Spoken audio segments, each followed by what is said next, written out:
पंडित नवल किशोर शर्मा राजकीय स्नातकोत्तर महाविद्यालय दौसा के बीकॉम पार्ट सेकंड के समस्त विद्यार्थियों को मेरा नमस्कार। विद्यार्थियों, पिछले टर्न पर या पिछले वीडियो में अपन निर्णयन के संदर्भ में चर्चा कर रहे थे और मैंने आपको निर्णयन या डिसीजन मेकिंग के बारे में बहुत सी चीज़ों की जानकारी पिछले वीडियोस के माध्यम से दे भी रखी है। पिछले वीडियो में अपन ने निर्णयन की प्रक्रिया को जाना था कि what is the process of decision making और what are the steps in decision making process, कि निर्णय प्रक्रिया के कौन कौन से चरण होते हैं। आज की इस वीडियो क्लास में अपन निर्णय के सिद्धांतों पर चर्चा करने जा रहे हैं कि what are the basic principles of decision making. तो निर्णय जो है बेसिकली कला और विज्ञान का संगम है। कुछ लोग निर्णय को डिसीजन मेकिंग को कला मानते हैं, तो कुछ इसे विज्ञान कहते हैं और कुछ लोग इसे कला और विज्ञान का संगम मानते हैं।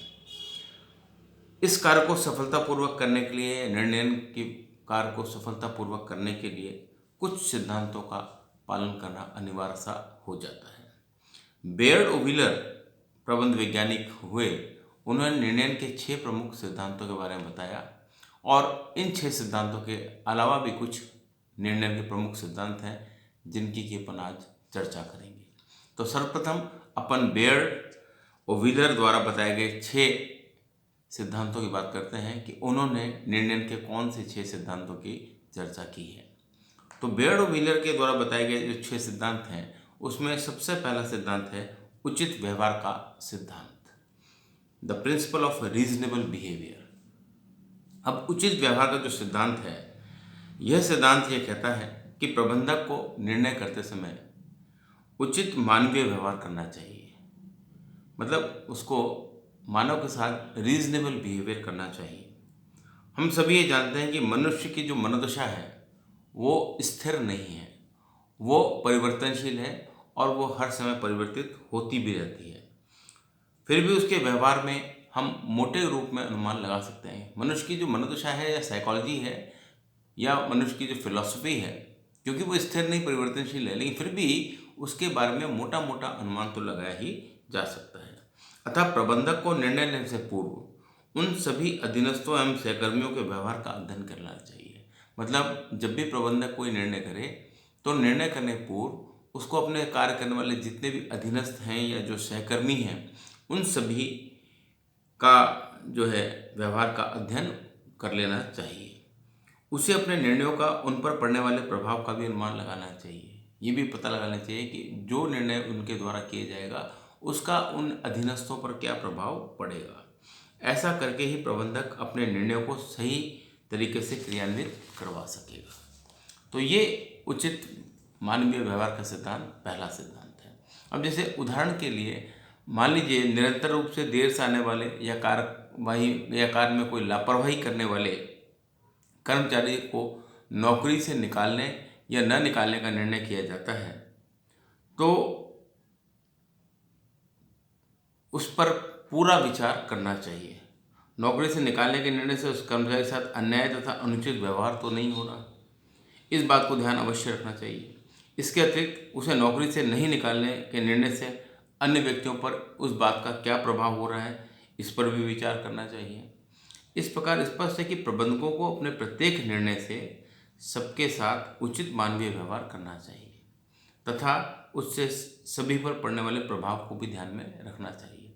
तो कुल मिलाकर व्हीलर का ये मानना था कि प्रबंधकों को अपने सहकर्मियों एवं कर्मचारियों के साथ उचित मानवीय व्यवहार करना चाहिए और उसके द्वारा निर्णय जो लिए जाएंगे उनका मानव पर क्या प्रभाव पड़ेगा, कर्मचारियों या सहकर्मियों पर क्या प्रभाव पड़ेगा, उसको भी देखना चाहिए। तो ही निर्णयों को आसानी से क्रियान्वित कराया जा सकता है। तो ये पहला सिद्धांत था। दूसरा सिद्धांत है व्यक्तिगत स्वार्थ का सिद्धांत, प्रिंसिपल ऑफ सेल्फ इंटरेस्ट। यह सिद्धांत यह बताता है कि प्रत्येक व्यक्ति उन मूल्यों, उद्देश्यों, महत्वाकांक्षाओं को संतुष्ट करने का प्रयास करता है जिन्हें वह अपने स्वयं के हित में सर्वाधिक महत्वपूर्ण समझता है। मतलब कि प्रत्येक व्यक्ति के लिए जो उसके मूल उद्देश्य हैं, जो उसके मूल्य हैं, जो उसकी महत्वाकांक्षाएं हैं, वो उसके लिए सबसे महत्वपूर्ण होती हैं। सामान्यतः प्रत्येक व्यक्ति जो है वो दो उद्देश्यों से प्रेरित होकर काम करते हैं। मतलब आमतौर पर हम देखते हैं कि कोई भी व्यक्ति जो है वो दो उद्देश्यों से प्रेरित होकर काम करता है। पहला आर्थिक, दूसरा अनार्थिक। या तो कोई आर्थिक उद्देश्यों से प्रेरित होकर काम करेगा या व्यक्ति अनार्थिक उद्देश्यों से प्रेरित होकर काम करेगा।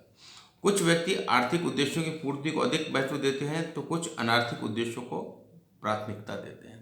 मतलब कुछ के लिए पैसा ज़्यादा इम्पोर्टेंट है और कुछ के लिए पैसा ज़्यादा इम्पोर्टेंट नहीं है। किंतु प्रबंधक जब संस्थागत निर्णय लेते हैं तो उन्हें अपने कर्मचारियों के व्यक्तिगत हितों तथा उद्देश्यों को ध्यान में रखना चाहिए। मतलब हर एक प्रकृति के व्यक्ति मिल जाएंगे, कुछ आर्थिक उद्देश्यों को महत्व देंगे, कुछ अनार्थिक उद्देश्यों को महत्व देंगे।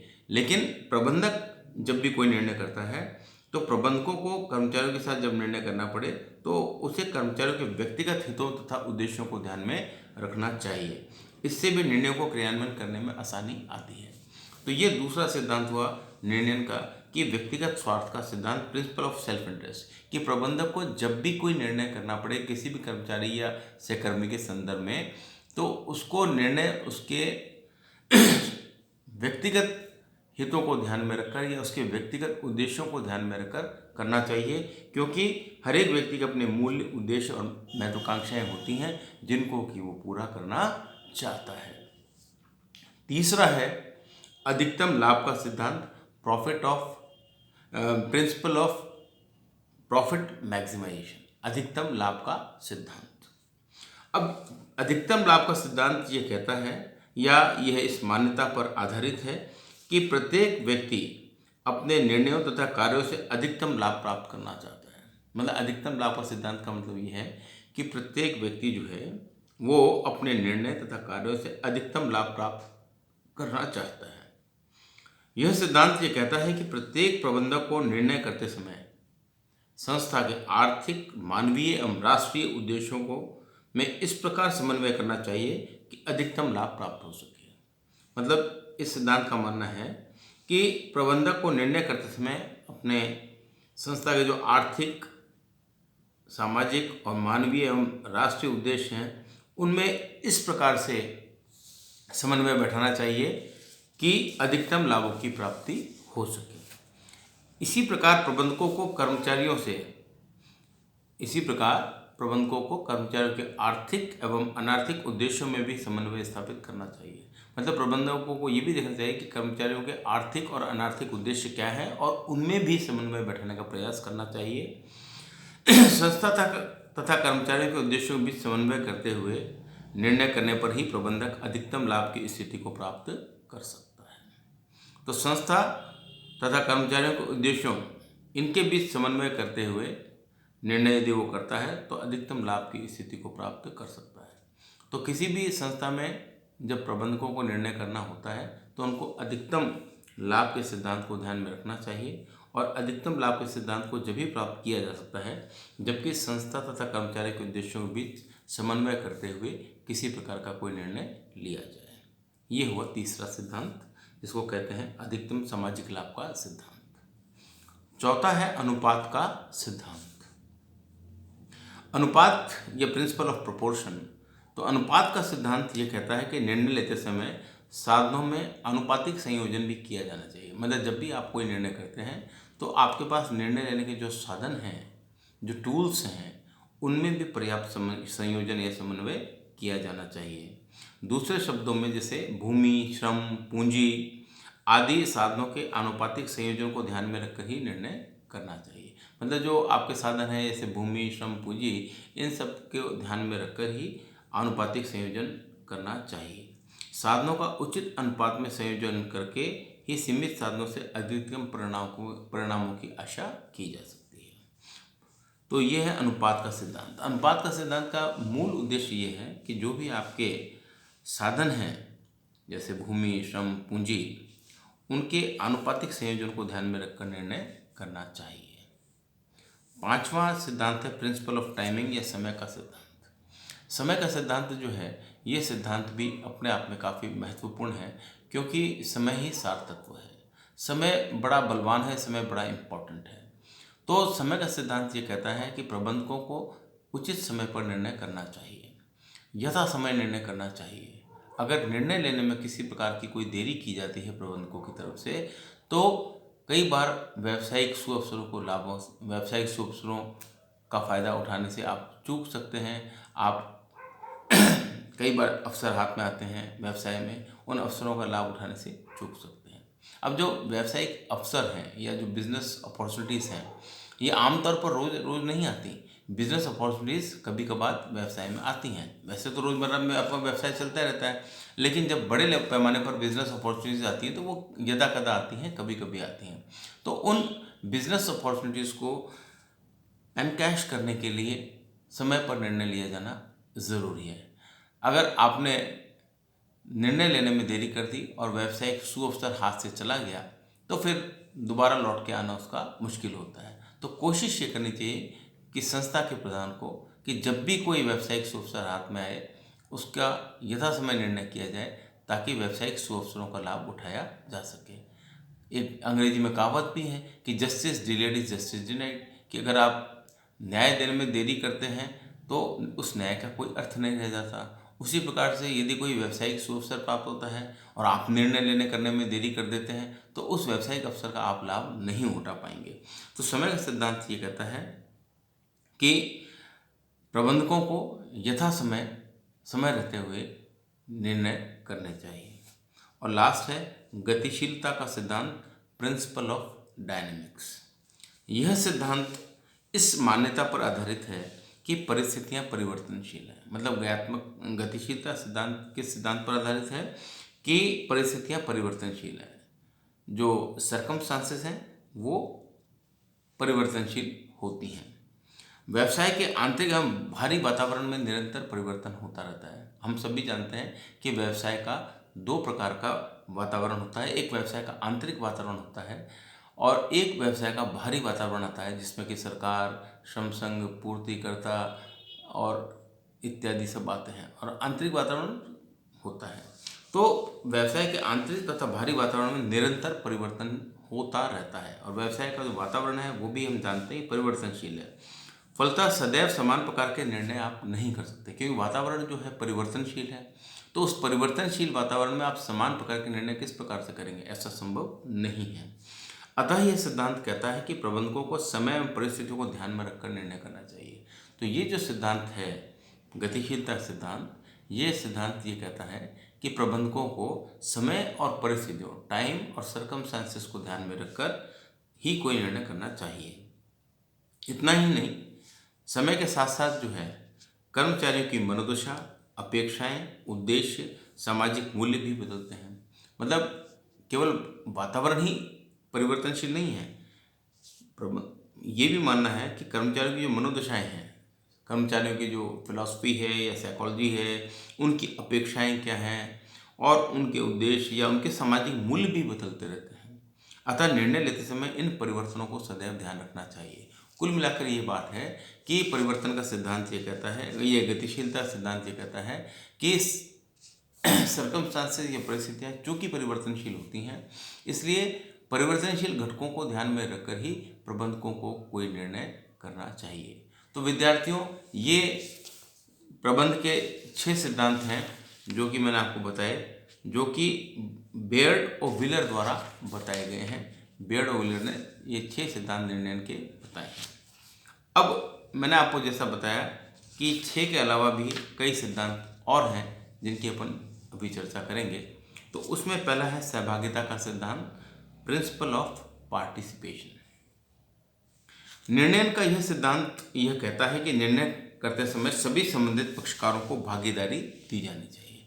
मतलब भागीदारी या प्रिंसिपल ऑफ पार्टिसिपेशन का मतलब यही है कि निर्णय प्रक्रिया में उन सभी पक्षकारों को सम्मिलित करना चाहिए जिनसे कि डिसीजन को क्रियान्वित करना है या जो उस डिसीजन से प्रभावित होंगे। संबंधित पक्षकारों को सहभागिता या भागीदारी देने से निर्णयों के क्रियान्वयन में आने वाली कठिनाइयों को स्वतः ही दूर किया जा सकता है। मतलब यदि आप निर्णय प्रक्रिया में सहकर्मियों को या कर्मचारियों को सम्मिलित करते हैं तो ये बहुत अच्छी बात है। इससे निर्णय लेने में भी आसानी होती है और इससे निर्णय के क्रियान्वयन में भी आसानी आती है। मतलब आसानी से डिसीजन मेकिंग कर सकते हैं and you can implement the decision at the same time very easily. बहुत आसानी से इम्प्लीमेंट भी किया जा सकता है डिसीजन को। तो सहभागिता का सिद्धांत मूल तौर पर यह कहता है कि निर्णय करते समय संबंधित सभी पक्षकारों को, जो भी पक्षकार निर्णय से संबंधित हैं, सभी को भागीदारी अवश्य प्रदान करनी चाहिए। नेक्स्ट है विकल्पों का सिद्धांत, प्रिंसिपल ऑफ ऑल्टरनेटिव्स। यह सिद्धांत ये कहता है कि किसी भी निर्णय पर पहुंचने के लिए प्रबंधकों को समस्या के विभिन्न विकल्पों का विकास कर उनका मूल्यांकन करना चाहिए। विकल्पों का सिद्धांत क्या कहता है कि जब भी कोई भी समस्या आती थी उस समस्या के समाधान पर पहुंचने से पूर्व प्रबंधकों को विभिन्न विकल्पों का विकास करना चाहिए। जितने ज़्यादा विकल्पों का विकास करेगा उतना ज़्यादा अच्छा समाधान होने की उम्मीद जागेगी। तो प्रबंधकों को सबसे पहले क्या करना चाहिए, बहुत ज़्यादा विकल्पों का विकास करने का प्रयास करना चाहिए और उनका मूल्यांकन करना चाहिए।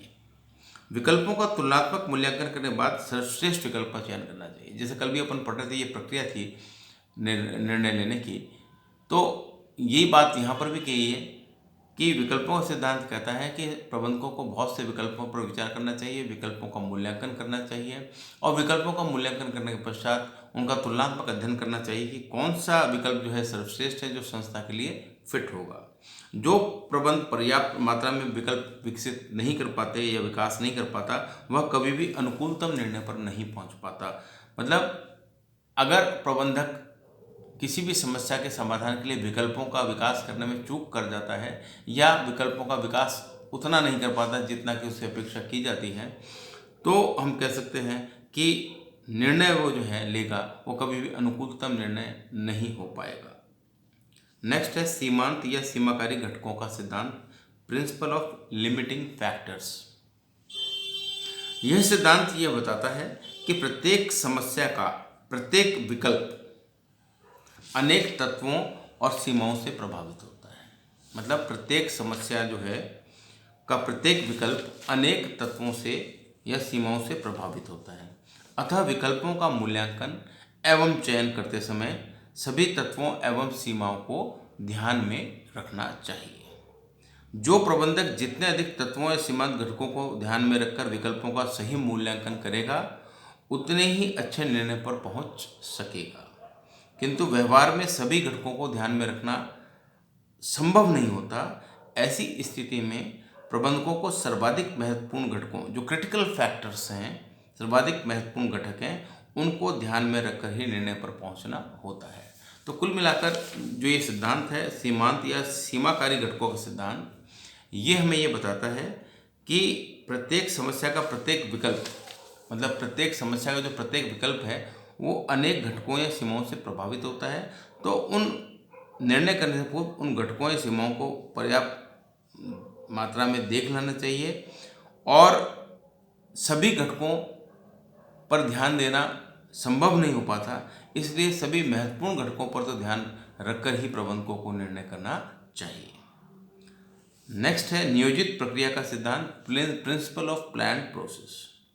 अब निर्णय जो है, निर्णय का सिद्धांत जो ये सिद्धांत है इस बात पर बल देता है कि प्रभावकारी निर्णय के लिए नियोजित निर्णय प्रक्रिया अपनानी चाहिए।